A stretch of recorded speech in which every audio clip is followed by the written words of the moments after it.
साथियों नमस्कार। मैं अमित कुमार आज फिर से आपके सामने एक नई वीडियो लेके आया हूँ।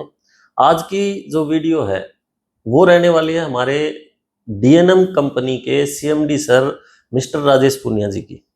तो मिलते हैं आज उनसे, क्योंकि बहुत सारे वीडियो में उनको सुना भी है, जाना भी है, देखा भी है। आज उनकी इस वीडियो में सबसे पहले हम देखेंगे कि उनकी जर्नी क्या रही, क्योंकि उनको 26 साल का अनुभव है इस लाइन में। तो उनको इनवाइट करता हूं आप सभी के सामने। नमस्कार सर।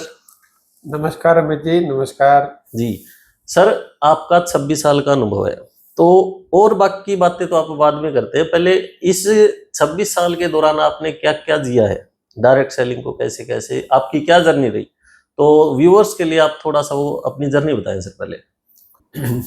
अमित जी, मेरा जन्म एक किसान परिवार में हुआ जी। और किसान परिवार भी बोल रहा हूँ तो एक बहुत अच्छे किसान परिवार में हुआ जी सर। कि जिसमें हम यह बोल सकते हैं कि भगवान की दया से पैसे की हमारे को कभी कोई ऐसी चीज हमें महसूस नहीं हुई। जो बेसिक जरूरत होती है, आप ये मान लो भी मेरे दादाजी के टाइम से हमारे घर में गाड़ी थी। और तो जो बेसिक जरूरतें हैं वो कभी परमात्मा की कृपा से हमारे को ऐसा महसूस नहीं हुआ कि हमें चाहिए और वो हमारे परिवार में नहीं है। और राजनीतिक तौर पे भी अगर आप देखोगे तो मेरे जो सगे मामा जी हैं वो मंत्री रह चुके हैं, मेरे रियल जिया जी हैं वो विधायक रह चुके हैं। और अच्छा तो हम बोल सकते हैं कि जो एक अच्छे परिवार के पास होना चाहिए, संस्कार की दृष्टि से, आर्थिक दृष्टि से, रिलेशनशिप के हिसाब से, समाज में इज्जत के हिसाब से, रुतबे के हिसाब से, वो सारी चीजें परमात्मा की कृपा से थी जी। 94 में मैंने ट्रेडिशनल बिजनेस शुरू किया था और एक बहुत अच्छा ब्रांड है पेप्सी के नाम से, हम सब जानते हैं उनको। तो उसकी मैंने हिसार की डिस्ट्रीब्यूटरशिप ली थी। और उसको मैंने बहुत अच्छे तरीके से किया, लेकिन कुछ सर्कमस्टांसेस बाद में ऐसे बने कि उसमें हमें लॉस उठाना पड़ा। जी। तो जब हम लॉस उठा के गांव में जाते हैं तो वैसे तो जिसमें लॉस लग जाता है तो हमारा कहीं भी स्वागत नहीं होता, नहीं होगा सर, लेकिन गांव में थोड़ा सा हमारी खिंचाई ज्यादा होती है। तो वो एक बड़ा कारण था कि जिसकी वजह से डायरेक्ट सेलिंग में मेरा आना हुआ। तो मेरे फादर साहब ने मेरे को ये बोला कि राजेश, जो मैं तेरे को मौका दे सकता था मैंने दिया जी, और वो अपनी जगह ठीक भी थी। बिल्कुल। और अब तेरे से अगर अपने से कुछ होता हो तो ये दुनिया पड़ी, और नहीं होता तो ये खेत पड़ा, तेरे को जोन सा रास्ता ठीक लगता है वो कर ले।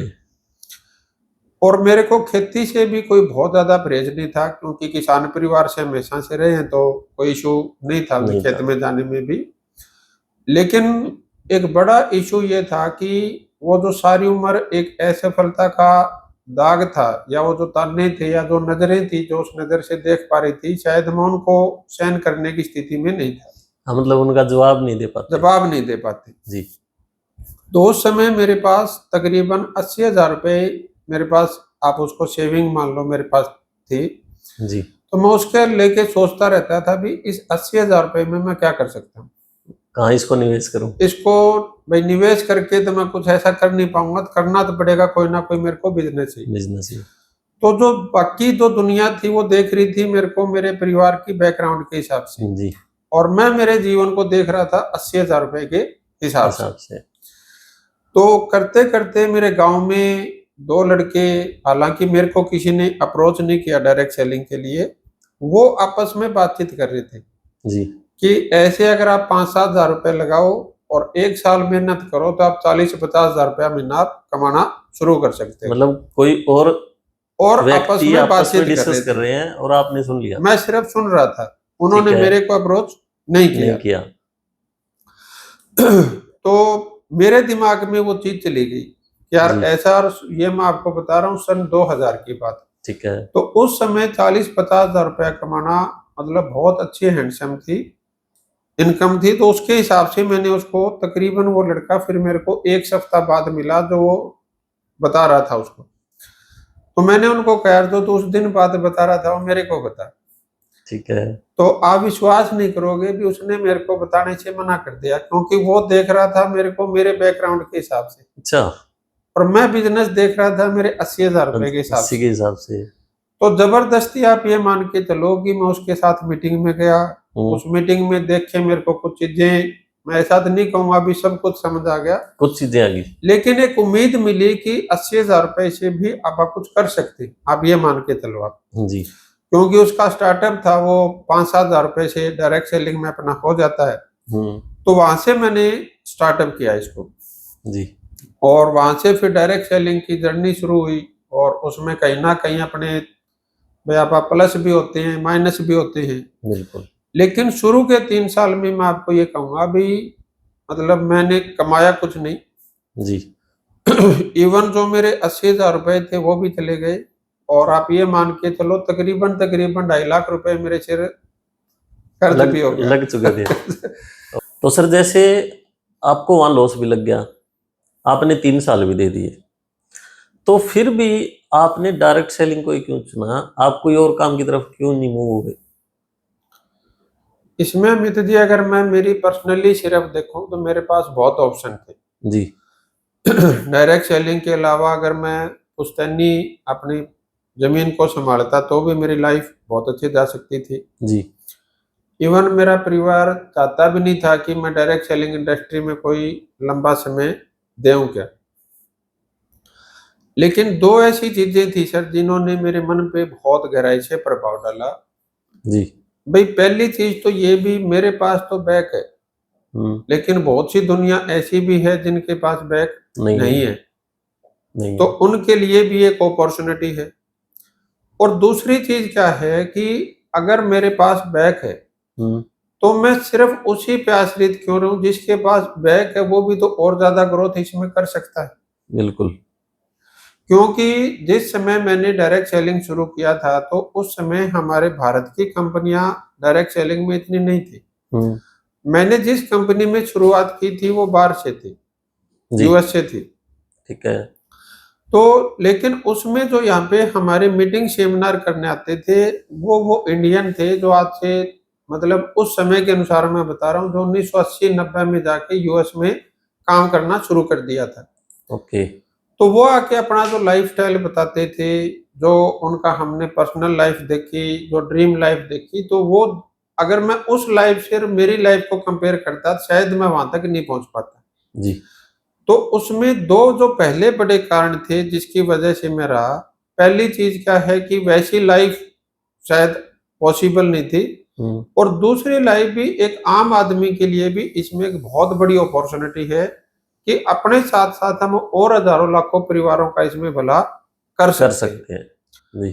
दूसरा जो एक चीज देखोगे कि इस सफर में डायरेक्ट सेलिंग में या कोई भी हम काम करते हैं तो हमारा एक जैसा नहीं होता कि हम लगातार ही ऊपर जा रहे हैं। बिल्कुल। ऊपर नीचे तो अप डाउन तो होगा ही होगा।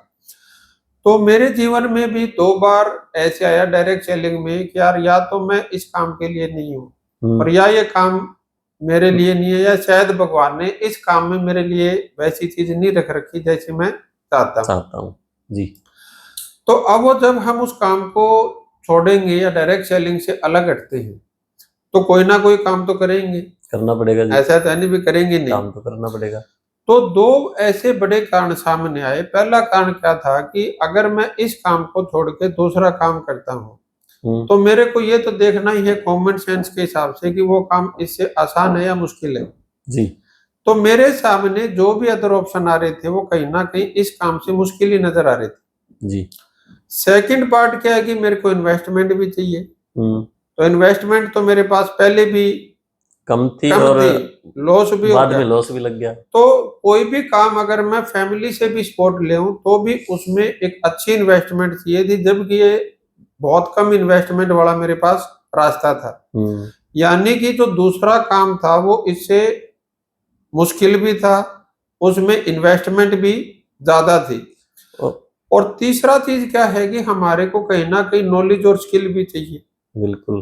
तो वो नॉलेज और स्किल मेरी इसमें 3 साल में डेवलप तो हुई ना, चाहे मैंने पैसे नहीं कमाया, लेकिन जो मैंने सीखा जो चीज हुई वो मेरी स्किल तो डेवलप हुई, नॉलेज तो डेवलप हुई। और चौथा और सबसे बड़ा कारण क्या था सर कि हम आम आदमी 2 चीजों का कॉम्बिनेशन तलाश करते हैं जी। दो चीज अमित जी क्या रहती है कि एक तरफ तो हमारे संस्कार है जो हमारी अच्छाई, सच्चाई, भलाई और शुभ कर्म के साथ जुड़े हुए हैं। जी। हमारे जो भी साथी इस पॉडकास्ट को देख रहे हैं उन सब को ये चीज रिलेट करेगी कि उनको जो संस्कार आज तक मिले हैं उनको जैसे तैसे करके पैसे कमाने वाले नहीं मिले। हम सबको ये बोला गया है भी हम बेटा 2 रोटी कम खा लेंगे लेकिन हमारे घर में हक्का पैसा आना चाहिए, मेहनत खाना चाहिए, किसी की आत्मा दुखा के हमारे घर में पैसा नहीं आना चाहिए। बचपन से यही सिखाते हैं। बचपन से है जी। लेकिन जब हम बड़े होते हैं तो हमारे संस्कार तो मजबूत होते हैं लेकिन साथ में सपने भी बड़े होते रहते हैं। बिल्कुल। जब वो सपने बड़े होते हैं तो हमारे सामने जो अपॉर्चुनिटीज रहती है करियर की उसमें या तो हमारे को वहां पे संस्कारों का समझौता करना पड़ता है जी, और या हमारे को सपनों के साथ समझौता करना पड़ता है। बिल्कुल। यानी कि अगर मैं अच्छाई, सच्चाई, भलाई, शुभ कर्म की तरफ जाता हूँ तो कहीं ना कहीं मेरे हाथ से बड़ी इनकम चली जाती है जी। और बड़ी इनकम की तरफ जाता हूँ तो मेरे हाथ से अच्छाई, सच्चाई, भलाई, शुभ कर्म चली जाती है। और जहां पर ये दोनों चीज कहीं मिलती हुई नजर आती है तो वहां पे मेरी योग्यता और काबिलियत साथ नहीं देती। बड़े लेवल के लिए हम कैपेबल नहीं है जी। तो इन तीनों चीजों का इसमें एक संगम है डायरेक्ट सेलिंग में जी कि आप अच्छाई, सच्चाई, भलाई, शुभ कर्म के रास्ते पे चलोगे। आपके अंदर जो भी योग्यता, काबिलियत आपकी वर्तमान, आप पार्ट टाइम कर सकते हो, आप फुल टाइम काम कर सकते हो, आप अपने वर्तमान काम के साथ कर सकते हो जी। आपको बड़ी इन्वेस्टमेंट नहीं चाहिए, आपके अंदर जो नॉलेज स्किल है उसको यहाँ पे डेवलप किया जाएगा। यानी जैसी आपकी वर्तमान परिस्थिति है उसके अनुसार आप इसको शुरुआत कर सकते हो। और उसके साथ आपके जो भी सपने हैं, सपने हमारे 2 प्रकार के होते हैं। मैं कैसा इंसान बनना चाहता हूँ जी, और मैं अपने जीवन में क्या पाना चाहता हूँ जी सर। तो बनना चाहता हूँ वो मेरे कैरेक्टर से रिलेटेड है और जो मैं पाना चाहता हूँ वो भौतिक वस्तुओं से रिलेटेड है। तो वो सब चीजों का जो संगम है वो डायरेक्ट सेलिंग में आके पूरा होता है। तो करके आप वापसी यहीं पे स्टार्ट कर पाए या मैं इस लाइन से कभी बाहर जाने की मतलब इच्छा भी नहीं हुई और मैं इस लाइन से कभी बाहर जा भी नहीं पाया जी। तो फिर सर जैसे आप अभी भी रिसेंट भी डीएनएम में आपने पार्टनरशिप की, उससे पहले भी आपकी बहुत अच्छी इनकम थी, तो फिर आपको ऐसा मतलब क्या विचार आया मन में भाई अब मेरे को डायरेक्ट सेलिंग कंपनी में पार्टनरशिप करनी है, कंपनी रन करनी है? इसको आप एक गॉड प्लानिंग ही बोल सकते हो सर जी। गॉड प्लानिंग में क्यों बोलूंगा कि कभी मेरा ऐसा नहीं था कि मेरे को कंपनी का ओनर बनना है या कंपनी का एमडी सीएमडी बनना है जी। लेकिन जब इससे पहले का अगर मैं देखूं डीएनएम से पहले का तो तकरीबन मेरा 24 साल का सफर आप डायरेक्ट सेलिंग का मान सकते हो जी। तो उसमें बहुत बार कुछ ऐसा आता है हमारे सामने कि यार ये चीज ऐसे हो जाए तो और अच्छा हो सकता है या ऐसे हो जाए तो थोड़ा और अच्छा हो सकता है जी। तो उस समय हमें एक बड़ी पावर चाहिए अपनी उस चीज को चेंज करने के लिए। बिल्कुल।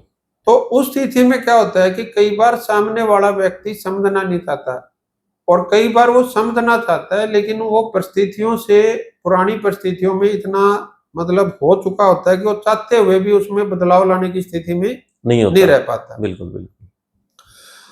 तो मैं जब मेरी मुलाकात हुई सतीश जी से और हमारे सुमन बहन जी से जो हमारे डीएनएम के फाउंडर हैं, तो मेरे अंदर क्या है कि प्रोडक्ट की क्वालिटी या मैन्युफैक्चरिंग या उन चीजों का मेरे को कभी नॉलेज नहीं थी क्योंकि मैं तो डायरेक्ट सेलर थे हम तो मेरे को तो बना बनाया प्रोडक्ट था उसको मैं आगे सेल करता था जी। दूसरा क्या है कि इसके जो लीगल चीज होती है उनकी मेरे को कभी कोई नॉलेज नहीं थी। और सतीश जी और सुमन बहन जी के पास इन 2 चीजों की तो बहुत अच्छी नॉलेज थी लेकिन उनका डायरेक्ट सेलिंग का एक्सपीरियंस नहीं था। तो मेरे पास 2 चीजों की बहुत अच्छी नॉलेज थी, एजुकेशन सिस्टम की जी। और जो फील्ड में जो हमारी चीज आता है, जो इनकम प्लान के अंदर क्या चीज होना चाहिए या उन चीजों को हम कैसे मैनेज करके हम डायरेक्ट सेलर को एक प्राउड के साथ काम करने के लिए हम तैयार कर सकते हैं, वो चीज मेरे दिमाग में रहती थी। मतलब ये बोल सकते हैं कि डायरेक्ट सेलिंग को रन करने की एजुकेशन, हाँ, वो हमारे पास भरपूर है, वो थी जी। तो अब वो बाई चांस परमात्मा ने क्या कॉम्बिनेशन बनाया कि अच्छी टीम कब बनती है कि जब वो उनके अंदर जो विशेषताएं थी वो तो मेरे अंदर नहीं थी और मेरे अंदर थी वो उनके अंदर नहीं थी। बिल्कुल तो हम दोनों एक दूसरे की जरूरत को पूरा कर पा रहे थे। जी। तो जब वो एक ऐसी अपॉर्चुनिटी मिली तो फिर मैंने भाई परमात्मा का कृपा आशीर्वाद मान के, हालांकि एक अच्छी इनकम से आप जाके किसी दूसरी कंपनी में आप जब जाते हो तो वो जी आसान नहीं होता। जी। लेकिन फिर मेरे सामने दो रास्ते थे भी, या तो मैं सारी उम्र भगवान से शिकायत करता रहूं और या फिर एक करने का मौका दिया है तो उसको चांस मान के फिर मैंने एक चांस लिया और परमात्मा की रजा उसका प्रसाद मान के फिर मैंने इसको स्वीकार किया। जी। तो एक सवाल इसी से रिलेटेड है सर, वही है थोड़ा पर्सनल। भाई बहुत से लीडरों को मैंने देखा कि वो विद टीम मूव करते हैं कहीं भी जाते हैं, तो जैसे वो दूसरी कंपनी स्विच करते हैं, तो आप अकेले आए हैं, तो इसका कोई विशेष कारण सर? देखो इसमें मैं एक चीज मानता भी हूँ सर और मैं बार बार बोलता भी हूँ जी कि डायरेक्ट सेलिंग में वो लीडर कामयाब नहीं होता जो टीम बनाता है, जी। वो लीडर कामयाब होता है जो टीम को पालता है।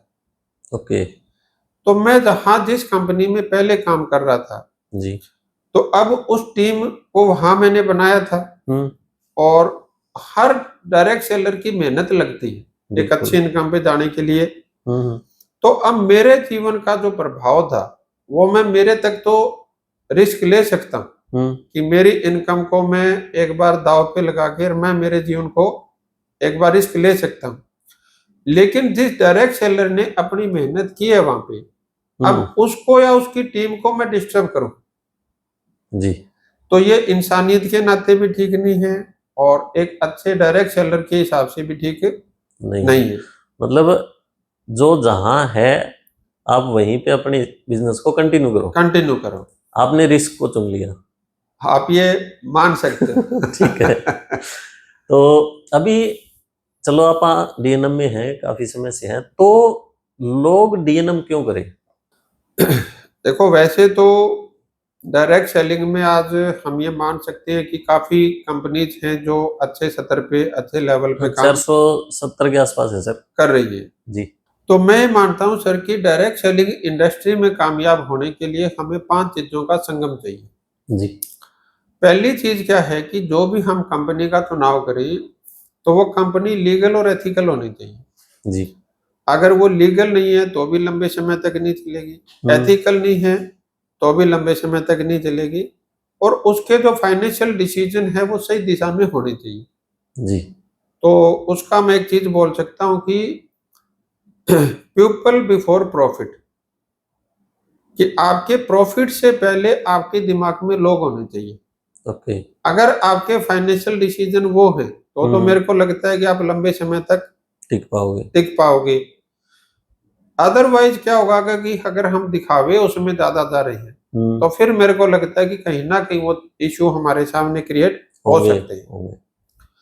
अब सेकंड पार्ट क्या आता है सर, एजुकेशन सिस्टम जी। क्योंकि हमारा जो बैकग्राउंड है उसमें डायरेक्ट सेलिंग हमने पढ़ा सीखा नहीं होता तो हमारे लिए बिल्कुल एक नई लाइन है जी। तो हमारा एजुकेशन सिस्टम ऐसा होना चाहिए कि वो हमारे को गर्व के साथ डायरेक्ट सेलिंग करना सिखाए जी, रिक्वेस्ट मोड पे ना करना सिखाए, प्राइड मोड पे हो। तो मैं ऐसा तो नहीं कहूंगा भी, लेकिन मेरी जानकारी के हिसाब से मैं बोल सकता हूं कि डीएनएम लाइफ एक ऐसी कंपनी है जो डायरेक्ट सेलर को पहले दिन से ही रिक्वेस्ट मोड पे काम करना नहीं सिखाती। ओके। वो प्राइड मोड पे काम करना सिखाती है। उसके लिए हमने एक बहुत अच्छा, हमारा 6 लाख रुपए का एक सवाल है जी। कि अगर डायरेक्ट सेलिंग में आप सही जगह सही लोगों के साथ सही तरीके से काम कर रहे हैं जी। और फिर भी डायरेक्ट सेलिंग अगर आपके 3 पैरामीटर पे खरी नहीं उतरती, 3 पैरामीटर क्या है भी, क्या ये काम सही है, डायरेक्ट सेलिंग इंडस्ट्री सही है, क्या मैं इस काम को कर सकता हूं, तो वो हमने पैरामीटर दिए हैं और इस काम को अगर मैंने किए तो इसके फ्यूचर में परिणाम क्या होंगे जी। उस पैरामीटर में अगर ये कहीं भी खरी नहीं उतरती है, आप उसकी पूरी डिटेल आप स्टडी करोगे तो आपको पता चल जाएगा। जी, या जिस साथी ने आपको ये वीडियो दी है, आप उससे वो मांगोगे तो आपको वो चीज शेयर कर देगा। मिल जाएगी। तो आप वो हमारे से 6 लाख रुपए आप हमारे से जीत सकते हो। जी, तो आप में ये कल्पना करो कि आज आपको हम एक ऐसा ऑफर दे रहे हैं कि अगर आप हमारी इंडस्ट्री में काम कर रहे हैं और इस इंडस्ट्री में अगर ये चीज खरी नहीं उतरती, आप हमारे में से कमी निकालो और आप हमारे से 6 लाख रुपए जीत लो, जी। तो वो बंदा कैसे काम करेगा? मतलब उस चीज के लिए तो एक्साइटेड होके करेगा। एक्साइटेड होगा। बिल्कुल। अभी दूसरा चीज क्या है भी, जैसे कई बार फैमिली, भाई हमारे फैमिली में क्या होता है कि कई बार पेरेंट्स को समझ आ जाता है, बच्चों को समझ नहीं आता। कई बार बच्चों को समझ आ जाता है, पेरेंट्स को ये चीज अटपटी सी लगती है। जी, या कई बार हस्बैंड वाइफ के अंदर भी ये होता है भी हस्बैंड को आ गया, वाइफ को नहीं आया, वाइफ को आ गया, हस्बैंड को नहीं आया। जी, तो हम उनको क्या बोलते हैं भी, आप अपने फैमिली मेंबर के साथ आप एआई की हेल्प ले, आप गूगल की हेल्प ले, आपकी जानकारी में कोई पुलिस में है, वकालत कर रहा है, कुछ भी है, आप उनसे सबको इसको चेक करवाओ और जी। अगर ये काम सही नहीं है तो आप हमारे से 6 लाख रुपए जीत के जाओ। तो दोस्तों, आप 6 लाख रुपए भी जीत सकते हैं। ये वीडियो देखें और जिसके भी थ्रू आपके पास ये वीडियो आ रही है उनसे वो 6 लाख वाला क्वेश्चन जरूर मंगाएं और ट्राई करें। या तो आप 6 लाख रुपए जीत पाओगे, नहीं तो हो सकता है अगर आपने इसको सीख लिया, जांच लिया, तो आप लाखों रुपए महीना भी कमा सकते हैं। तो इसी के साथ सर नेक्स्ट क्वेश्चन पे आते हैं। अभी उसमें अमित जी थोड़ा सा क्लियर कर दूं मैं आपको जी, कि अभी एजुकेशन सिस्टम में सिर्फ ऐसा नहीं है कि हमने सिर्फ ये रखा जी, भाई, वहां पे हम सेल्समैनशिप बिल्ड कर रहे हैं या लीडरशिप कर रहे हैं। राइट है सर। आप कोई भी कंपनी का चुनाव करोगे तो हमें उस एजुकेशन सिस्टम में देखना चाहिए। बिल्कुल। और कई जगह क्या है सर कि सिर्फ लीडर उसमें इन्वॉल्व होते हैं, कई जगह सिर्फ कंपनी इन्वॉल्व होती है। लेकिन एजुकेशन सिस्टम में क्या लीडर और कंपनी की दोनों की इन्वॉल्वमेंट है। जी। थर्ड चीज क्या है, वो आता है हमारा प्रोडक्ट का। प्रोडक्ट में 5 चीजों का कॉम्बिनेशन होना चाहिए सर जी, यूजेबल हो, अफोर्डेबल हो, रिपीटेबल हो, रिजल्ट ओरिएंटेड हो और उसका डिलीवरी सिस्टम सही हो। और फोर्थ चीज क्या है sir, income plan. Income plan में क्या है, आपको ग्राउंड लेवल पे इनकम आती हो, मीडियम लेवल पे एक स्टेबल इनकम हो, हायर लेवल पे आपके पास पैसिव लिमिटेड इनकम हो जी, रिटेलिंग के लिए या जो रेगुलर परचेजर है उनके लिए एक हैंडसम इंसेंटिव हो, और खास करके जो शख्स डायरेक्ट स्पॉन्सरशिप कर रहा है जी, उसके लिए एक अच्छी बड़ी इनकम होनी चाहिए। जी, यानी कि आपका इनकम प्लान ऐसा हो कि जो आदमी सीखने और मेहनत करने के लिए तैयार है उसको हर सतर पे एक अच्छी इनकम आए। जी, अगर ये चीज हमारे पास है, चारों चीज, तो ये आपको कंपनी में देखनी है। जी। लेकिन हमें 4 चीजें कितनी भी अच्छी मिल गई, लेकिन अगर काम करने वाला बंदा ठीक नहीं है तो भी चैलेंज है। तो क्या वो सक्सेस नहीं होगा। नहीं हो पाएगा। नहीं होगा। और वो काम करने वाला बंदा कितना भी अच्छा हो, लेकिन अगर ये 4 चीजों का कॉम्बिनेशन नहीं है तो भी दिक्कत है जी। तो हम क्या कर रहे हैं अमित जी, माई DNM लाइफ में इन 500 चीजों का संगम बनाने का प्रयास कर रहे हैं। ओके। एज ए कंपनी हम वो चारों चीज आपको प्रोवाइड करवा रहे हैं, और एज ए डायरेक्ट सेलर हम आपके अंदर हर वो चीज बिल्ड करते हैं कि जो एक सक्सेसफुल इंसान के अंदर होनी चाहिए। जी। तो ये 5 ऐसे मैं कारण मानता हूं जिसकी वजह से आपको डायरेक्ट सेलिंग इंडस्ट्री में आना चाहिए। और डायरेक्ट सेलिंग इंडस्ट्री में आने के बाद अगर आप कहीं अच्छी कंपनी में आप काम कर रहे हैं और वहां पे हैं, तो फिर मैं आपसे रिक्वेस्ट करूंगा कि वहां पे आप लगातार आप अपना काम करते रहिए। लेकिन अगर आप फ्रेशर हैं या किसी वजह से आपने पहले डायरेक्ट सेलिंग में किया था या अभी आप काम की कोई अच्छी कंपनी की तलाश में है, तो फिर आप जरूर माई DNM लाइफ को एक बार स्टडी कीजिए। जी। वैसे आपने इसी में मेरे प्रोडक्ट वाला क्वेश्चन भी क्लियर कर दिया सर। तो अभी जैसे बहुत सारी कंपनियां जब स्टार्टिंग फेज में होती है या अभी भी सुनने में आता है, कंपनियां वो कुछ पावर लैग देती है, सेटिंग देती हैं, या बगैर वर्किंग के इनकम तक भी प्रोवाइड करवा रही है। तो DNM का उसमें मतलब समर्थन है या आप कैसे काम कर रहे हो फिर? देखो, मैं या माई DNM लाइफ आप दोनों चीज आप इसमें जोड़ सकते हो कि हम इसके समर्थन में नहीं है। ओके।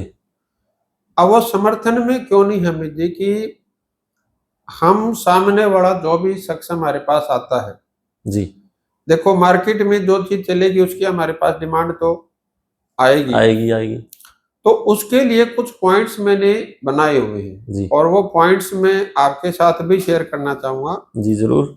और उसके बाद मैं उस शख्स से बोलता हूँ भी अगर ये चीज आपके लिए फायदेमंद है तो आपको जरूर इस दिशा में जाना चाहिए। आप मेरे को ऐसे बता दो भी मेरे को इस चीज से ये फायदा है।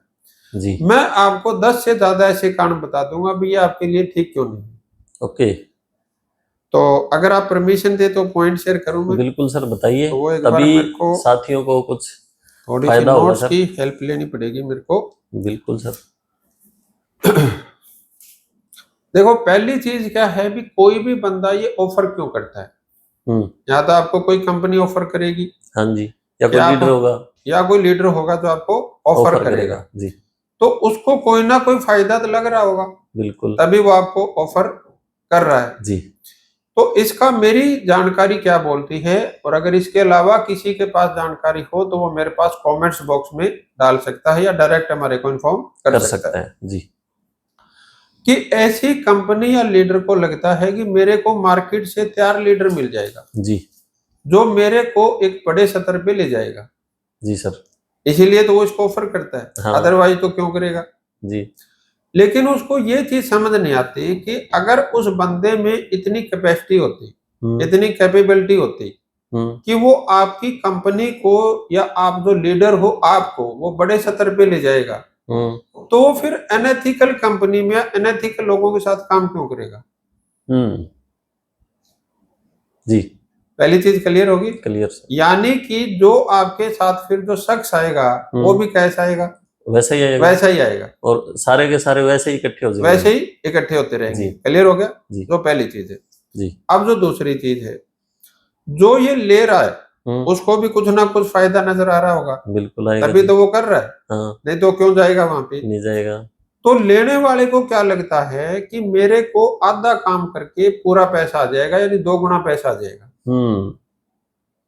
क्लियर हो गया भाई, कहीं ना कहीं वो सोच रहा है कि जल्दी अचीवमेंट आ जाएगी। हाँ जी। तो दोनों को फायदा लग रहा है इसलिए वो लोग उस रास्ते पे जाते भी हैं, लोग उस रास्ते पे लोगों को चलाते भी हैं। अब जो मैं आपको पॉइंट बता रहा हूं कि जो उसके अलावा जो पॉइंट है जिसके ऊपर हम ध्यान नहीं दे रहे, तो उसमें पहला पॉइंट क्या है सर कि ऐसी स्थिति में वो लीडर देने वाला या लेने वाला अपनी दोनों टीम को डेवलप नहीं कर पाता। बिल्कुल सही। क्लियर हो गया। बिल्कुल। क्यों नहीं कर पाता, उसमें भी एक चीज है कि जिसको ये पावर लैग या सेटिंग या एक्सपेंसेस या जो ये चीज है ये जो उसको मिल रही है जी, अगर उसने फील्ड में जाके ये बता दिया कि मेरे को ये चीज मिली है तो मार्केट वाले उससे भी मांगेंगे, डेफिनेटली मांगेंगे जी। मांगेंगे। अब अगर उसने दे दिया तो उसके पास बचेगा क्या भाई, आपने मेरे से कोई चीज ली और आपने आगे जाके दे दी तो फिर आपको मिला क्या, मतलब आपा वही आ गए, फिर आपके पास तो कुछ एक्स्ट्रा मिला ही नहीं। और अगर आपने वो चीज नहीं दी तो फिर आपके साथ कोई आएगा क्यों, वो लोग गए। अगर किसी बंदे में एथिकली काम करना है तो फिर वो अनएथिकल जाके अपनी पूरी एनर्जी क्यों लगाएगा। बिल्कुल सर। क्लियर हो रहा है बात आपको जी। अब जो इसके आगे जो मैंने पॉइंट लिखा है कि अगर वो नए लोगों को ये नहीं बताएगा, मान लो अब हमारे पास दूसरा क्या रास्ता बचेगा कि मैं पुराने लोगों को तो बता दूंगा लेकिन नए लोगों को मैं नहीं बताऊंगा। तो नए लोग हैं वो अपना अपना काम कर लेंगे और मेरे को पैसा आ जाएगा। अब वो जो नया बंदा जो आज ज्वाइन हुआ और वो जब आपके साथ काम करेगा एक्टिवली तो उसको 3 महीने में 6 महीने में पता चलेगा या नहीं चलेगा। हाँ, 3 से 6 महीने में लमसम पता चल जाएगा। अगर उसको 3 से 6 महीने में भी पता नहीं चला जी, तब तो इसका मतलब उसके अंदर कॉमन सेंस भी नहीं है। तो ऐसे लोगों को ले आके आप अपनी टीम में करोगे क्या। सही है सर। और अगर उसको पता चल गया तो फिर वो आपके साथ काम क्यों करेगा, रुकेगा ही नहीं जी, रुकेगा, पता चलते ही नहीं रुकेगा, या फिर वो डिमांड रखेगा मेरे को भी ये चाहिए तो अगर वो दे दिया तो आप वैसे आपके पास कुछ नहीं बचा, और नहीं देगा तो वो टीम आपके साथ नहीं रुकेगी। हो गई, क्लियर होगी बात जी। नेक्स्ट पॉइंट क्या है सर कि जब भी आप उस कंपनी या ऐसी कंपनी में अपनी वहां पे मीटिंग भी होगी, सेमिनार भी होंगे, आप ऑफिस में भी जाओगे जी। तो वहां पे जाते वक्त आपके मन में हमेशा डर और शंका लगी रहेगी। क्यों लगी रहेगी? पहली चीज तो ये कि इसको पता ना चल जाए यहाँ पे ऐसे काम होते हैं। बिल्कुल। दूसरी चीज क्या है कि वो कहीं भी किसी से किसी भी बारे में बात कर रहा होगा, आप अकेले ये सोच रहे होगे कि मेरे से ज्यादा इसको कुछ ना दे दे, कुछ ना दे दिया, कुछ मेरे बारे में ना बता मेरे दे, बारे में ना बता दे। जी। तो जब हमारे ऑफिस में, ट्रेनिंग में, मीटिंग में हम डर डर के अपनी टीम को लेके जाएंगे तो फिर बड़ी ग्रोथ कैसे होगी? नहीं, प्रैक्टिकल पॉसिबल नहीं है जी। प्रैक्टिकल पॉसिबल नहीं है। नहीं है। अब जो एक अगली चीज क्या है कि जो कंपनी या लीडर एक अनएथिकल लीडर के लिए हजारों एथिकल लोगों को चीट कर सकती है, धोखा दे सकती है, तो समय आने पे उसको क्यों नहीं देगी? डेफिनेटली देगी जी। अब कोई उससे अच्छा लीडर मिल गया तो वो ताजपोशी उधर हो जाएगी जी। तो कुछ नए साथी हैं भी जिनको ये पावर लैग वाला कॉन्सेप्ट समझ नहीं आता। उसका मतलब क्या है भी आपसे पहले कुछ ऊपर है जहां पे कंपनी वो नाम चेंज कर देती है। तो फील्ड से किसी बंदे ने किसी डायरेक्ट सेलर को उठाया और आपके ऊपर उसका नाम चेंज करके बिठा दिया जी।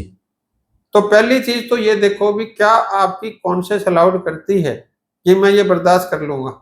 नहीं। क्लियर हुआ जी। अब क्या हुआ, जाने अनजाने आपको पता नहीं चला, आपने जब तक बर्दाश्त कर लिया। अब जो शख्स चला गया वहां पे इस लालच में कि मेरे को ऊपर मिल गया, अब क्या उसके साथ उसके ऊपर कोई नहीं जाएगा? आएंगे सर। तो क्या मैं बर्दाश्त कर लूंगा? नहीं होगा, काम फिर भी नहीं होना। क्लियर हो गया जो मैं कहना चाह रहा हूँ जी। चलो अब जो नेक्स्ट चीज क्या है कि अब कंपनी भी कौन सी है? अनएथिकल है। वहां पे धीरे धीरे लोग भी कौन से हो रहे हैं? अनएथिकल हो रहे हैं। तो क्या वहां पे हम कभी भी अच्छाई, सच्चाई, भलाई और शुभ कर्म के साथ काम करने की स्थिति में आ जाएंगे? मतलब करना तो बहुत दूर है सर, सोचने की स्थिति में भी ना होंगे शायद जी। और अगर वो काम नहीं होंगे तो क्या कभी पैसिव और लिमिटेड इनकम आ पाएगी? वो बहुत दूर है सर, वो बहुत ही दूर है, बहुत दूर है। अब जो नेक्स्ट चीज है ये एक बहुत अच्छा पॉइंट है जो बिल्कुल गहराई से लेने वाले को भी समझना चाहिए और देने वाले को भी समझना चाहिए जी। भाई क्या पावर लैग सेटिंग लेने या देने वाले ने क्या पहले कभी पावर लैग या सेटिंग ले दे के काम नहीं किया होगा? तभी वो शायद इस तरह की तभी तो वो डिमांड हो रही है, अदरवाइज तो वो पॉसिबल नहीं होता। अगर उन लोगों ने पहले ये सारे काम किए हुए हैं और वहां पे उनके पास वो चीज थी तो फिर उनको वो चीज छोड़नी क्यों पड़ी? क्योंकि वहां पे भी वो नहीं मिला उसके बावजूद। यानी कि अगर वो चीज जिस चीज की आप डिमांड करके आ रहे हो और वो चीज पहले से थी और फिर वहां पैसे नहीं कमा पाए तो यहाँ कैसे कमा लोगे? नहीं कमाएंगे, बिल्कुल ही नहीं कमा पाएंगे। क्लियर हो रहा है बात? अब तीसरी चीज क्या है कि जो लोग आपसे डिमांड कर रहे हैं कि मेरे को आप पावर लैग दे दो, सेटिंग दे दो, ये दे दो, तो उन्होंने जहां पहले काम किया था वहां पर खुद को और उस कंपनी को कितना ऊपर उठा दिया था? अगर वहां उन्होंने उस कंपनी को ऊपर उठा दिया था फिर तो जरूरत ही नहीं थी, फिर तो उनको आने की क्या जरूरत थी? बिल्कुल। और अगर ये सब चीज लेके वो वहां कुछ नहीं कर पाया तो हमें उसको ये देने की जरूरत क्या है? सही है सर, बहुत ही इजी वे में सही है जी। क्लियर हो गया आपको जी। अब जो एक लास्ट पॉइंट है जो सभी अपने जो डीएनएम फैमिली के साथी है उनको जरूर उनसे कैलकुलेट करवाना चाहिए जी कि अमित जी आप कोई एक्स जगह हो जहाँ पे आपको ये ऑफर मिल रहा है जी, तो वहां पे एक साइड तो बिजनेस दोगे ही, बिल्कुल सर, तभी पैसा मिलेगा, नहीं तो कहां से मिलेगा? नहीं मिलेगा। तो वहां पे आपने एक साइड 10,000 रुपए का बिजनेस दिया जी और माई डीएनएम लाइफ में आपने दोनों साइड 10,000 रुपए का बिजनेस दिया जी। अब ज्यादा पे आउट अगर आपका वहां एक साइड बिजनेस देने से बन रहा हो तब तो आपको जाना चाहिए जी। लेकिन यहाँ पे अगर आपका दोनों साइड पे आउट देके भी उससे ज्यादा पे आउट जा रहा हो तो फिर आपको कहाँ काम फिर सोचना चाहिए जी। क्लियर हो गया जी। तो आप अपने जहां भी ये ऑफर है वहां पे आप देख लेना, आप अगर 10,000 रुपए का वहां पे बिजनेस दोगे, मैं बीवी पीवी की बात नहीं कर रहा, रुपए की बात कर रहा हूँ जी, वो आप अपने पीवी पीवी के हिसाब से कैलकुलेट कर लेना। अगर आप वहां पे 10,000 रुपए का बिजनेस देते हो तो ज्यादातर जगह आपको 800 रुपए के करीब पे आउट बनेगा, लमसम। लमसम। ठीक है। कहीं थोड़ा 150 हाँ, रुपए वो ऊपर नीचे हो हो सकता जाएगा। है। लेकिन अगर आपने माई DNM लाइफ में दोनों साइड 10-10 हजार रुपए का बिजनेस दिया, तो हम आपको 1800 रुपए से लेके 3600 रुपए का पे आउट देते हैं। ओके, मतलब स्टार्टिंग स्टेज से ही इतना, जी, मतलब ये मैचिंग का लमसम 20% के आसपास हो गया सर। 20 से 40% हम देते हैं, स्टार्टिंग 20 से है। स्टार्टिंग 20 से है। बहुत सारी कंपनियों की तो खत्म हो जाती है सर 20 खत्म पे हो आके। जाती है। जी। तो यानी कि जिस लालच में वहां पे जा रहा हूँ, उससे ज्यादा पे आउट तो आपको यहाँ वैसे ही मिल जाएगा स्टार्टिंग फेज में। तो फिर क्यों अनएथिकल जगह जाना। बिल्कुल सर, क्लियर हो गया। बहुत अच्छे से। और एक जो आपने शब्द बोला था नॉन वर्किंग का और बल्क परचेज का, वो भी मैं आपको जरूर क्लियर करना चाहूंगा। जी। देखो, बल्क परचेज में क्या है कि कुछ कंपनी या लीडर जरूर अपनी टीम से करवा लेते हैं, तो अब उनका उस बल्क परचेज से पे आउट कितनी बार बनेगा? वो उसी टाइम बनता है। एक बार बनेगा। कंपनी का प्रॉफिट भी एक बार बनेगा। अब वो एक बार पे आउट के लिए या एक बार टूर के लिए या एक बार कोई आपने रिवार्ड दे दिया, उसके लिए हमने बल्क परचेज करवा ली, एक बार वो पे आउट भी दिखा दिया, क्या अगले महीने वो टीम हमारी वैसा काम कर पाएगी? नहीं कर पाएगी। तो जिस लीडर ने जिस पे आउट के लालच में दिखाया था, क्या वो अगले महीने उसका पे आउट आएगा? नहीं आएगा। नहीं आएगा। अब उसने वो जो बल्क परचेज करवाया उसके लिए कुछ प्रॉमिस भी किए होंगे। बिल्कुल किए होंगे कि मैं आपके प्रोडक्ट सेल करवा दूंगा, मैं ये करवा दूंगा।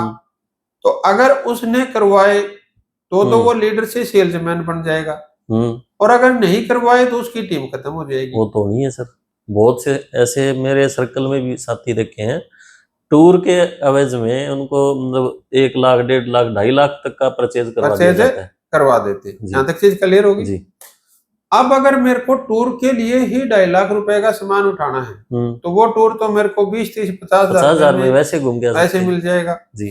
तो फिर मेरे को 2.5 लाख रुपए के कर्जे में क्यों आना है जी। अब दूसरी चीज है कि मेरा लेवल उठ जाएगा। अब सपोज करो सर, आपका उस लेवल पे एक बार इनकम आपको 1 लाख रुपए आ गई।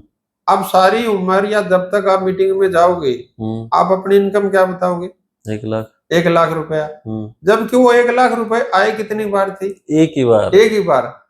लेकिन अब आपको दिखानी तो बार बार पड़ेगी जी। तभी लगभग जो इस तरीके से काम करते हैं वो मेंटेन नहीं कर पाते कुछ भी। हाँ। ना इनकम को, ना बिजनेस को, ना टीम को, ना फैमिली को। सही है सर, क्योंकि फैमिली को पैसा चाहिए। अब स्टेज पे आप बोलोगे मेरे को 1 लाख रुपया मिलना रहा है, फैमिली बोलेगी मेरे को दे तो 10,000 रुपए नहीं दे रहे, तो फैमिली कैसे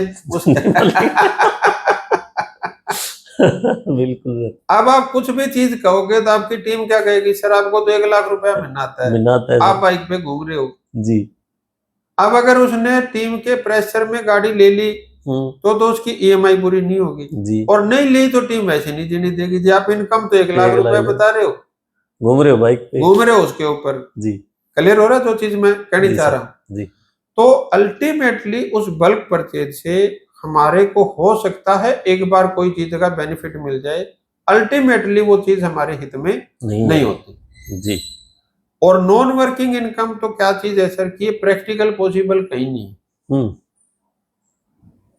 भाई आज हमारे माँ पिताजी ने कभी हमें कहा भी बिना काम किए पैसे आ जाएंगे?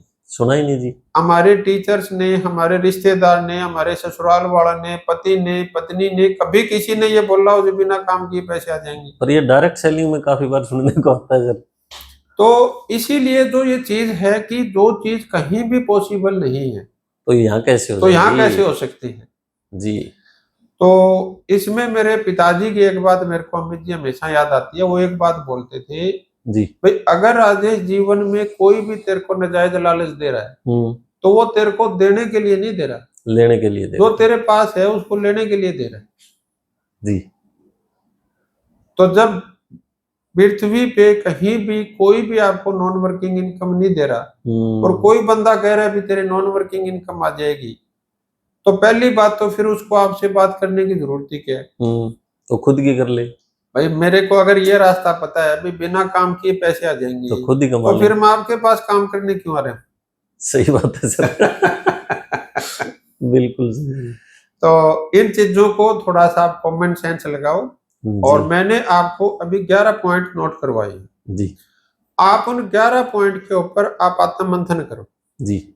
उसके बाद अगर आपको लगता है कि मेरे को ऐसी अनएथिकल जगह पे, अनएथिकल कंपनियों में, अनएथिकल लोगों में जाना चाहिए, तो आप वो रास्ता चुन लो जी। और अगर आपको लगता है कि नहीं, हमें इनके बिना एथिकल रास्ते पे जाना है, एथिकल लोगों में जाना है, अच्छे सच्चे लोगों में जाना है, अच्छे सच्चे लोगों की टीम बनानी है, मेरे परिवार को अच्छे संस्कार देने हैं, मेरी टीम को मेरे बच्चे मान के पालना है, तो फिर आप माय डीएनएम लाइफ में आ जाओगे। ओके। तो साथियों, अगर आपको ये सारे फीचर्स वाली कंपनी चाहिए तो डीएनएम में आपका स्वागत है। आप प्लान देखें, समझे, जांचें और अपना जब 100% हो जाए अंदर बाहर से सब, तब आप यहाँ पे शुरुआत करें। तो सर, इससे मिलता जुलता एक और सवाल ले लेते हैं भाई, जिन लोगों को डायरेक्ट सेलिंग में पैसा नहीं आता तो वो किस वजह से क्रिप्टो इन्वेस्टमेंट, फॉरेक्स ट्रेडिंग इस तरफ क्यों चले जाते हैं सर? देखो, पहली चीज तो अमित जी क्या समझना है, पैसा आता कहीं नहीं है, कमाना होता है। बिल्कुल सर, पैसा आता नहीं है, कहीं नहीं है, कमाना होता है जी। जैसे अभी कोई बंदा बोलता है जी मेरे को सैलरी मिल गई, सैलरी मिल गई या 1 महीने कमाई उसके बाद अकाउंट में आई, बिल्कुल 1 महीने का काम करने के बाद आई जी। एक जमींदार बोलते जी मैं इतनी लाख की फसल बेचाया, कब बेचाया?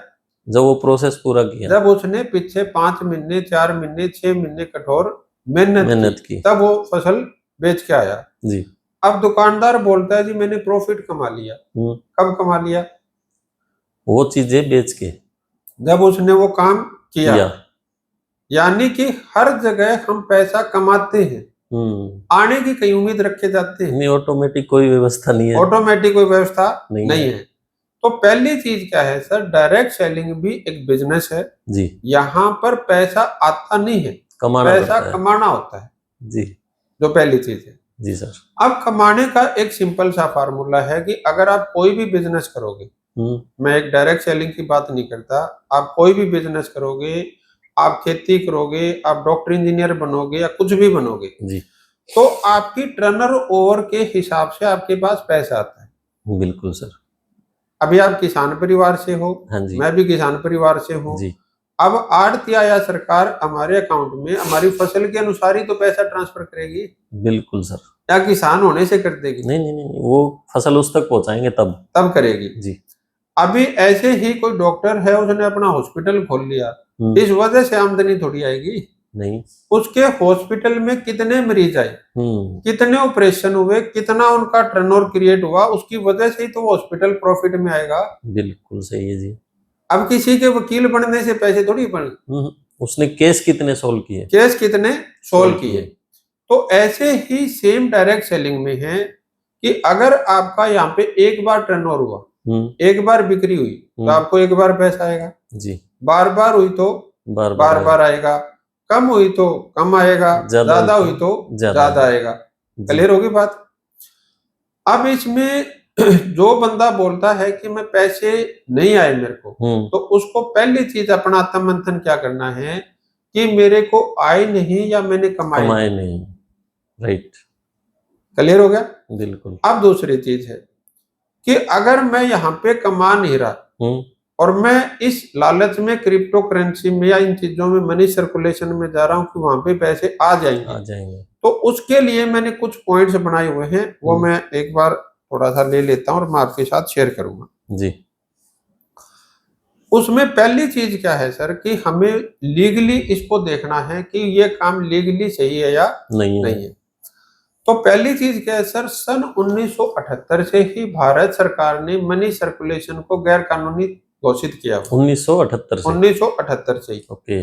ये 1978 में क्यों बता रहा हूं, क्योंकि आपको कुछ जो क्रिप्टो फॉरेक्स या ऐसे लोग हैं वो आके क्या बोलते हैं कि पहले आपका प्रोडक्ट बेस भी लीगल नहीं था, बोलते हैं सर।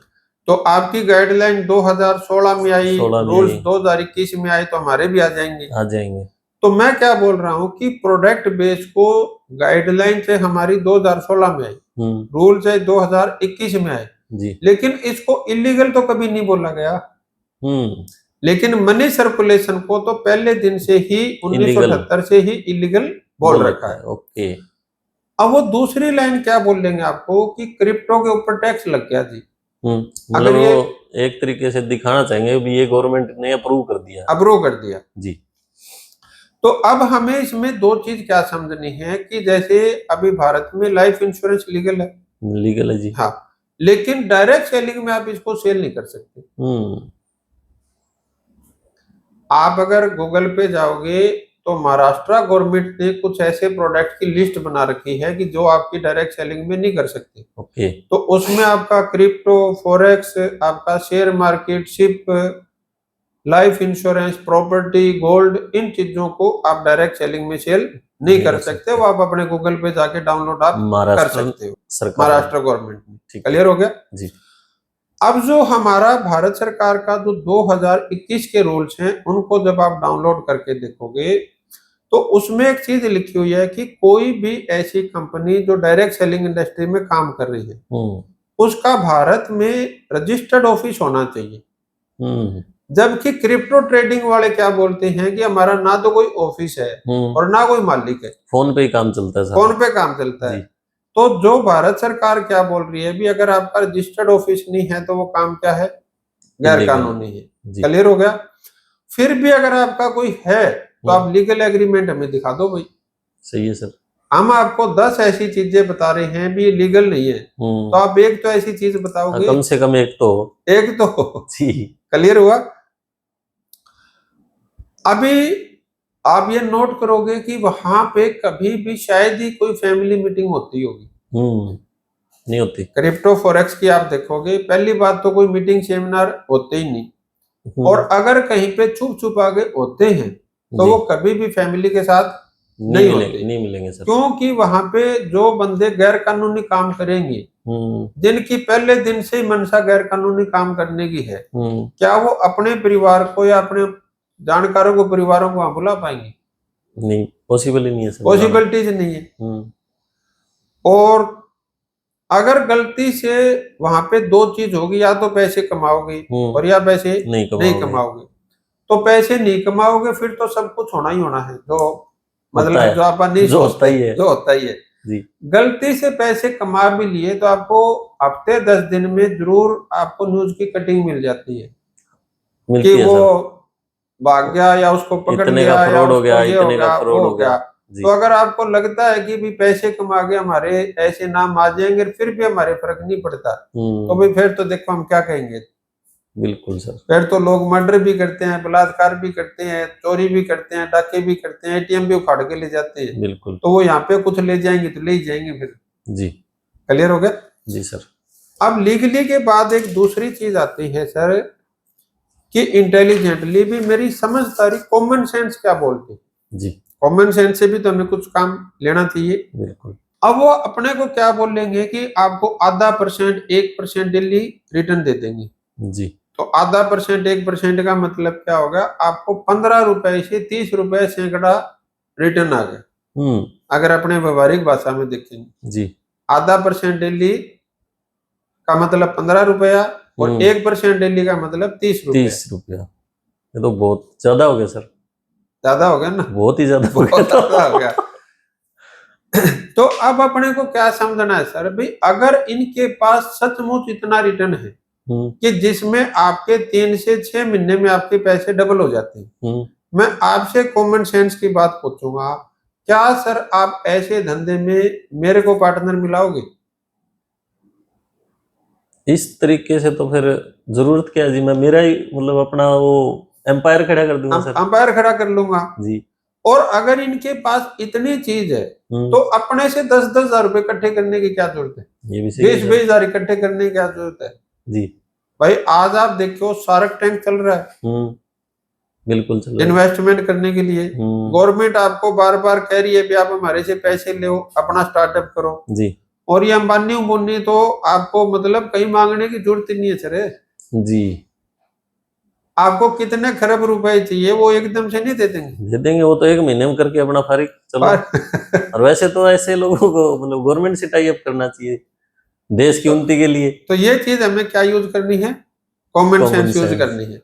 और अगर उनको इतनी रिटर्न नहीं है तो फिर वो आपको देंगे कहां से? देंगे कहां से, कब तक? हाँ, तो पहली चीज क्या है कि अगर इतनी रिटर्न है तो उनको आपसे पैसे इकट्ठे करने की जरूरत क्या है जी। और अगर इतनी रिटर्न नहीं है तो फिर आपको वापसी कहां से देंगे? इतनी कॉमन सेंस तो यूज करनी चाहिए, नहीं करनी? बिल्कुल करनी चाहिए।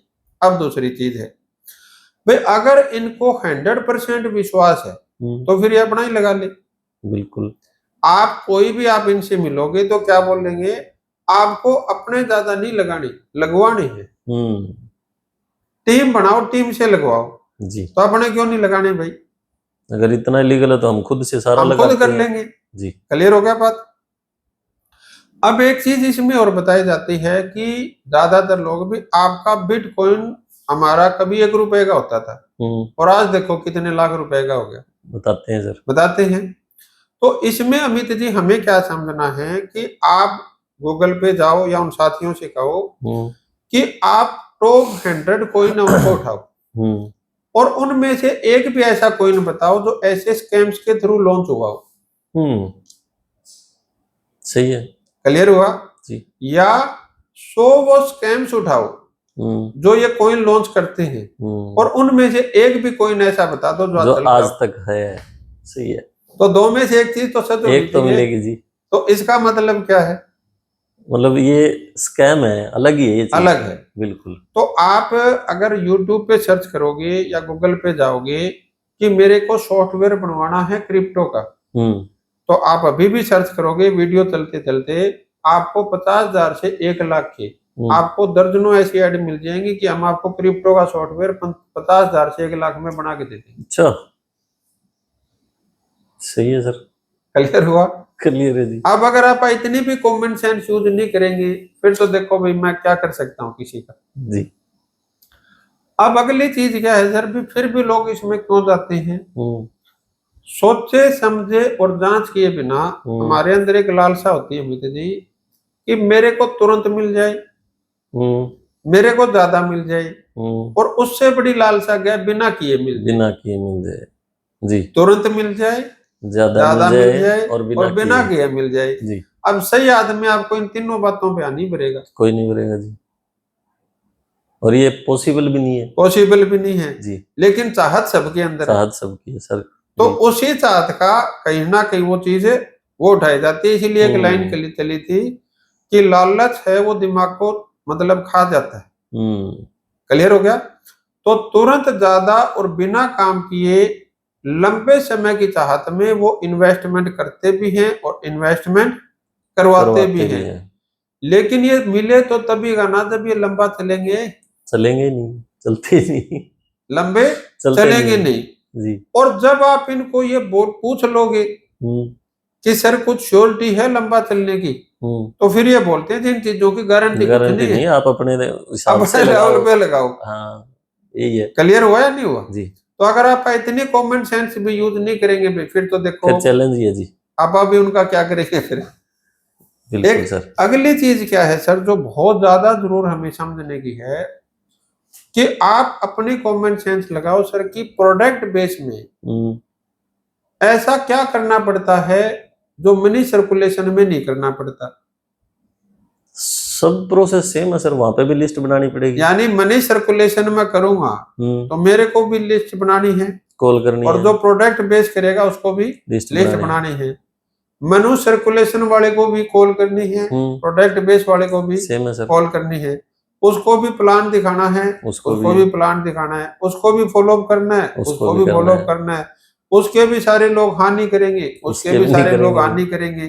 तो जब सब कुछ करना ही वही है जी, तो लीगल में क्यों नहीं? तो फिर लीगल एथिकल में तो कर लो। सही है सर। बिल्कुल सही है। इससे भी बड़ी चीज क्या मित्र जी कि जिस स्कैम के अंदर हम वो काम कर रहे हैं, मान लो 2 महीने 4 महीने आपने वो काम किया जी। उसके बाद वो स्कैम क्या हो जाएगा?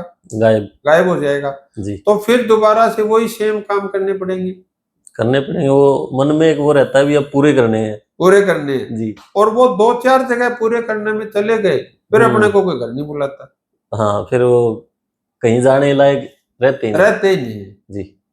क्लियर हो गया जी? तो कुछ साथी ऐसी भी गलतियां कर देते हैं सर, गारंटी वारंटी ले लेते हैं। और उनके लिए और ज्यादा टिपिकल हो जाता है। हाँ, तो अभी पीछे एक मेरे जानकार से बात हुई थी, वो ऐसे कुछ उसने गारंटी वारंटी ले ली थी। तो मैंने कहा यार कैसे क्या चल रहा है? बोला जी आप पूछो ना, दुर्बरिया लग रहा है। अच्छा। तो मैंने कहा यार क्या दुर्बरिया लग गया अभी आपने? तो बोले यार वो मैंने गारंटी वारंटी दे के, अब अगर मैं मकान तो घर वाले दे दूं तो घर वाले मेरे को जीने नहीं देंगे, और मकान नहीं बेचूं तो वो मेरे को घर से निकलने नहीं देते। जी, क्लियर हो रहा है जो मैं कहना चाह रहा हूं? बहुत। तो भाई फिर अगर सारे यही काम करने हैं तो क्यों भाई फिर अपने को वो उस रास्ते के ऊपर चलना है? जी। अब आ जाते हैं सर हम, हाँ एक इसमें चीज और रहती है कि इन्वेस्टमेंट आज का ट्रेंड है, ये भी बोलते हैं। जो पहले प्रोडक्ट बेस में लोग दो चार साल मेहनत कर लिया करते, अब इतना टाइम आजकल इतना टाइम कहाँ? ट्रेंड है ये तो, तुरंत फुर्ती पैसे कमाओ जी। 2020 आ गया जी, टेस्ट मैच नहीं, ऐसा भी होता है जी। तो हमें क्या समझना है सर कि कानूनन और सामाजिक इन्वेस्टमेंट का ट्रेंड तो हमेशा से ही, हमारे बाप दादा परदादा सेविंग तो हमेशा से संविधान जब से है तब से ही है। किसी ने ये कहा भी बचत नहीं करनी चाहिए?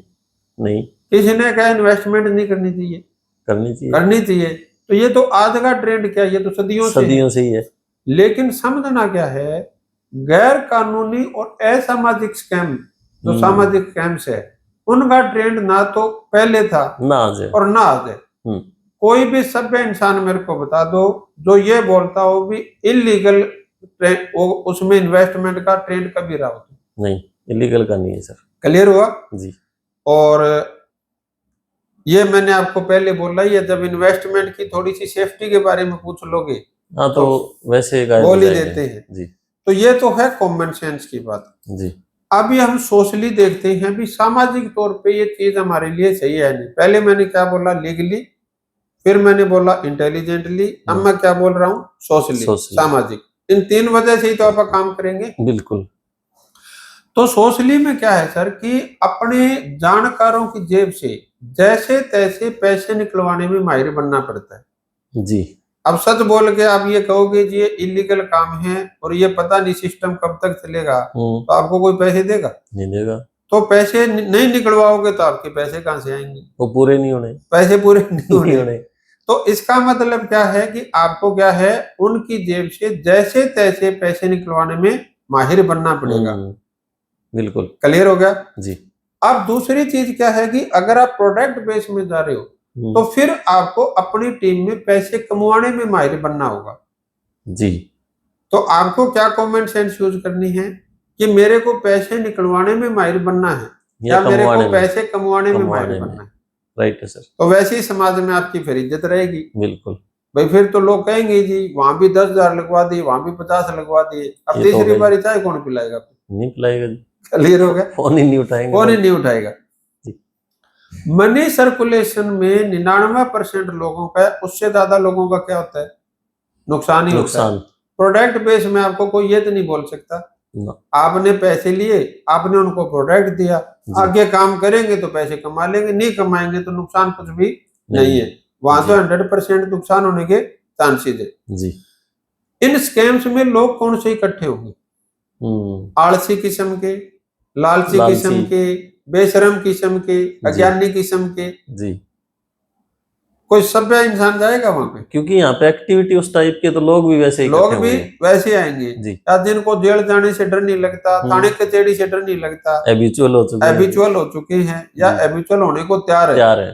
तो अगर आपको लगता है भी इन लोगों के बीच में मैं रह सकता हूँ, इन लोगों में जा सकता हूँ, अपने परिवार के साथ में लोगों को मिलवा सकता हूँ, या मेरे को ऐसे जीवन में कोई परहेज नहीं है, फिर तो भाई आपको जरूर ऐसा काम करना चाहिए। लेकिन अगर आप चाहते हो कि आपके पास महत्वाकांक्षी लोग हों, अगर आप ये चाहते हो भी आप अपने परिवार के साथ काम करो, सभ्य परिवार मिलो, ना केवल आपको संस्कार मिले बल्कि आने वाली पीढ़ियों को हम अच्छे संस्कार दे पाए, फिर आप प्रोडक्ट बेस कर लोगे जी।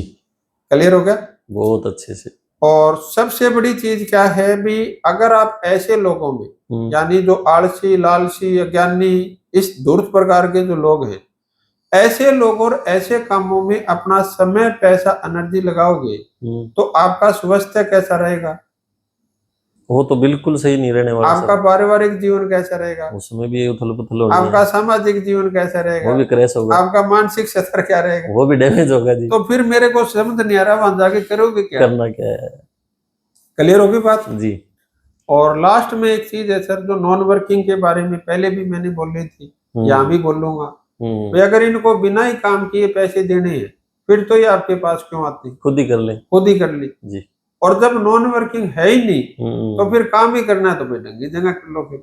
राइट है सर। तो ये जो मैंने पॉइंट्स बताए इनके ऊपर आप आत्म मंथन कर लो, आपसी मंथन कर लो जी। और उसके बाद आपको लगे कि मेरे को प्रोडक्ट बेस में एक अच्छी लीगल कंपनी में, एथिकल कंपनी में मैं अगले 2 साल 5 साल सीखने के लिए, मेहनत करने के लिए तैयार हूँ, तो आप वो रास्ता चुनाव कर लो। और अगर आपको लगता है नहीं जी मेरे लिए तो वो रास्ता वो ठीक है, तो आप अपना भाई फॉरेक्स क्रिप्टो वाले भी घूम रहे हैं, आप उनके साथ आप अपना काम। जी तो सर समय मतलब उस हिसाब से चल रहा है कि, लेकिन सवाल गजब के चल रहे हैं तो जो देखेंगे उनकी क्लैरिटी हो जाएगी कि डायरेक्ट सेलिंग क्यों और उसमें डीएनएम क्यों, बहुत अच्छे से क्लियर हो जाएगी। और ये रिपीट करके सुनेंगे और इनको अगर नोट्स बना के देखेंगे तो बहुत सारे सवालों के जवाब भी क्लियर होने वाले हैं। तो वैसे तो सवाल और भी हैं सर, आप कुछ उसमें नेक्स्ट पॉडकास्ट में भी लेंगे, लेकिन अभी एक सवाल है कि 2030 तक आप डीएनएम को कहाँ तक और किस लेवल पर पहुंचाना की प्लानिंग कर रखी सर आप? अमित जी, माई डीएनएम लाइफ को लेके हमारे 2 विजन हैं कि पहली चीज क्या है कि जो होना ही चाहिए, हम अपना ऑफिस है नेक्स्ट ईयर अपने खुद के ऑफिस में शिफ्ट होने वाले हैं। हमारे प्रोडक्ट अभी भी बहुत अच्छी, हमारे तकरीबन 40 के करीब प्रोडक्ट्स हैं और वो सारे यूजेबल हैं, अफोर्डेबल हैं, रिपीटेबल हैं, रिजल्ट ओरिएंटेड है और होम शॉपिंग के माध्यम से हमारा डिलीवरी सिस्टम भी बहुत स्ट्रॉन्ग होता जा रहा है। एजुकेशन सिस्टम हमारा ऑलरेडी बहुत अच्छा है, उसको हम और ज़्यादा आगे स्ट्रॉन्ग करने वाले हैं। इनकम प्लान हमारा लाजवाब है। आप अगर तीनों इनकम प्लान को आप देखते हो, या तो आपको मार्केट में बाइनरी प्लान मिलेंगे, या आपको डोनेशन प्लान मिलेंगे, या आपको लेवल प्लान मिलेंगे। तीनों प्लान के अंदर अपने अपने प्लस है, अपने अपने माइनस है, लेकिन इस इनकम प्लान को अगर आप अच्छे से स्टडी करोगे तो इसमें बाइनरी प्लान की सभी पॉजिटिव चीज है, इसमें जनरेशन प्लान की सभी पॉजिटिव चीज है और इसमें लेवल प्लान की सभी पॉजिटिव चीज है, लेकिन उनके माइनस पॉइंट है वो इसमें से आपको एक भी शायद ढूंढने से नहीं मिलेगा। इसके अलावा जो हमारा सबसे ज्यादा फोकस है, अच्छे और सच्चे लोगों को के साथ काम करना। अभी कोई भी जो बिजनेस है या कोई भी चीज है वो अकेली बिल्डिंग से कभी भी बड़ा ऑर्गेनाइजेशन नहीं बनता। अगर सिर्फ बड़ी बिल्डिंगों से या बड़े उससे होता तो फिर तो जो बड़ी बड़ी कंपनियां वो कभी फेल ही नहीं होती और जो छोटे छोटे बिजनेस शुरू होते हैं वो कभी बड़े नहीं हो पाते। तो हमारा जो मेन फोकस क्या है कि हम अच्छाई, सच्चाई, भलाई और शुभ कर्म के रास्ते पे चलना चाहते हैं और केवल उन्हीं लोगों के साथ हम काम करना चाहते हैं जो अच्छाई, सच्चाई, भलाई और शुभ कर्म के रास्ते पे चल के अपनी पैसिव और अनलिमिटेड इनकम को क्रिएट करना चाहते हैं। उसके लिए 2 से 5 साल लगातार सीखने के लिए, मेहनत करने के लिए तैयार हैं। जिन लोगों को लगता है कि मेरे को रातों रात करोड़पति बनना है या मेरे को बिना सीखे, बिना मेहनत किए पैसा कमाना है, तो उन साथियों से मैं कहूँगा कि शायद माई डीएनएम लाइफ आपके लिए नहीं है। लेकिन जो सीखना चाहते हैं, मेहनत करना चाहते हैं, अच्छाई, सच्चाई, भलाई, शुभ कर्म के रास्ते पे चलना चाहते हैं, ऐसे परिवारों को मैं विश्वास दिलाना चाहूंगा कि ना केवल उनके जीवन का बल्कि आने वाली पीढ़ियां भी इस बात पे गर्व करेगी कि उन्होंने माई डीएनएम लाइफ का चुनाव किया था। जी, थैंक यू सर। तो साथियों, ये आपने आज राजेश पुनिया जी को सुना, उनकी जर्नी सुनी, उनके डीएनएम में आने की वजह सुनी, उनके ऑब्जेक्शन तक जो हैंडल करने के तरीके हैं। भाई आप डीएनएम में आओगे तो ये एजुकेशन का एक इन्होंने सैंपल दे दिया आपको, भाई इस तरीके से हम यहाँ पे लोगों को एजुकेट कर रहे हैं। तो आप सभी जरूर जरूर विचार करें। और सवाल और भी हैं, वो हम लेंगे नेक्स्ट एक और पॉडकास्ट में, क्योंकि नहीं तो ये बहुत लंबा चला जाएगा और समय उस हिसाब से हमारे पास अभी नहीं है। तो साथियों बहुत बहुत अच्छा लगा सर से मिलके, थैंक यू सर आपका डीएनएम को लेके इतनी अच्छी क्लैरिटी देने के लिए, और व्यूअर्स के लिए डीएनएम का इतना प्यारा सा मैसेज देने के लिए कि डीएनएम क्यों करें। बहुत सारी क्लैरिटी है सर इस सेशन में, तो आपका दिल से धन्यवाद है जी, बहुत बहुत। और व्यूअर्स आप जरूर इसको देखें, प्रमोट करें, अपने साथियों को दिखाएं, ताकि उनकी डीएनएम को लेके भी क्लैरिटी हो और डायरेक्ट सेलिंग को लेके भी हो, और भविष्य आपका इधर आने को तैयार हो। थैंक यू साथियों।